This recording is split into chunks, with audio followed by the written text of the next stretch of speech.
Hey guys, Born Baller here for a different type of video. I know I don't usually use my voice for most of my videos, but for this video format it's kinda necessary. Today I want to talk about the Kirby Star Allies demo that released not too long ago, and I want to give my thoughts. I might make a follow-up video on this reviewing Kirby Star Allies, but it really depends on how the pieces fall.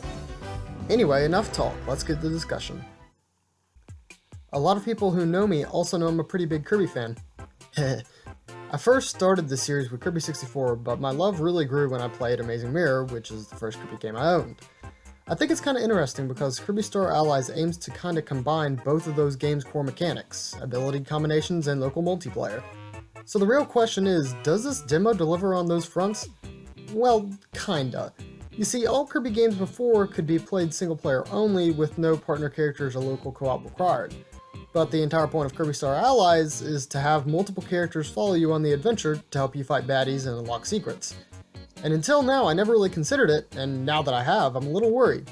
Don't get me wrong, the AI are pretty cooperative, but how much of the game is going to rely on these partners? It's a big diverge from how Kirby games are designed before, so I just hope HAL Laboratories takes this into consideration.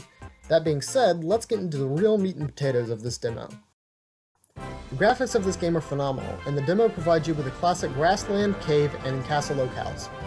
They all look vastly different from one another, and there's great attention to detail in the backgrounds. I mean, just look at this castle background, it's gorgeous, gorgeous! Partner characters also sport their classic designs and come in different colors depending on the player slot, but have a little added flair to them as they actually wear the ability hats that Kirby does. The colors and hats are a pretty clever design decision, as it'll make it easier to identify partners compared to regular enemies. The game also runs at a very smooth frame rate, and even though its max is 30 FPS, it really doesn't bother me. Next on to is the music. Because this is a demo, there's not much to evaluate. However, the game still has a pleasant exploration music and more intense battle music. I will say I'm glad that the Kirby Star Allies theme is built off the Tomorrow's a New Day theme from Kirby Superstar, because not only is it iconic, but it's just really good. The remixes that I heard were pretty alright, but nothing special to write home about. Again, I can't really compare the music too much to the past games due to the small selection, but perhaps more on that in a future video. Finally, onto the gameplay. Like most of the Kirby games in the past, it controls pretty much the same. For those who need an explanation, Kirby is pretty easy to control. He sprints when you move the control stick and stops on a dime when you leave it. Jumps are just the right height and jump arcs are predictable. And of course, you can have Kirby's signature float where he can fly indefinitely. All of the abilities in the demo are all returning abilities, so no new ones unfortunately. A lot of the abilities are the same and have the same input stripped from past games. But of course, the new gimmick is the ability combination, and this works pretty well. When you get a fire sword, it's not just cosmetic, it actually affects your ability's attacks. So the plain old sword dash, well, if you have a fire sword, you leave a path of damaging fire behind you. Similar, if you do an upward slash, then sword dive, you hit the ground twice and leave a trail of fire in front of you on the second impact.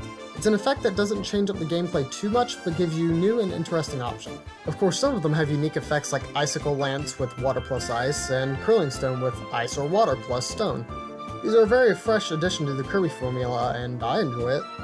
Like I said before, the AI are responsive to your surroundings and commands, but what I find interesting is a mechanic that I don't believe has been explained or revealed before: piggybacking teammates. Doing this allows you to take control of the teammate you are mounted on, giving you access to all of its abilities. You can even stack up all of your partners for results like this. Yep. This is a bit of a strange workaround to being able to control your partners, but hey, it's a welcome feature. One last thing regarding the partners is the specials you perform on the platforms when you have the appropriate amount of party members. The only one in the demo is the friend circle, so not much can be said about the others. While I'm certain these will mainly be used to find collectibles, I do feel this is a bit gimmicky. The bosses in this demo were Wispy Woods and King Dedede. Wispy is a pretty big pushover as usual, but the King Dedede fight was much more dynamic. If most of the boss fights share the quality of the King Dedede fight, I feel like we'll have a good game on our hands. Other than that, there's not really much more to say. Kirby is a linear platformer that provides you puzzles along the way in order to find secrets. If I had to give my feelings on the game, I'm pretty optimistic. I have a bit of skepticism that the partner mechanic will take too much away from the main adventure, but the demo demonstrated well and it has lessened my worries. So, are you excited about Kirby Star Allies, and what are you most looking forward to? Leave a comment to discuss, give it a like if you enjoyed, and subscribe if you'd like to see my future content. Thanks for watching guys, and I'll see you next time. Bye bye!